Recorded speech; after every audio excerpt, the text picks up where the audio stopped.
మంచిగా వేయించుకోవాలండి.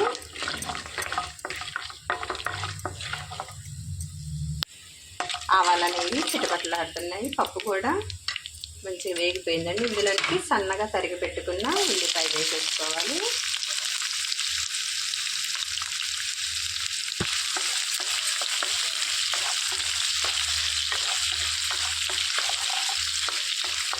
వేయించుకొని కొంచెం ఉల్లిపాయలు అనేవి మెత్తపడే వరకు వేయించుకోవాలి. కొంచెం కలర్ రావాలండి. ఇందులోనికి ఒక రెక్క కరివేపాకు కూడా వేసుకొని వేయించుకోవాలి.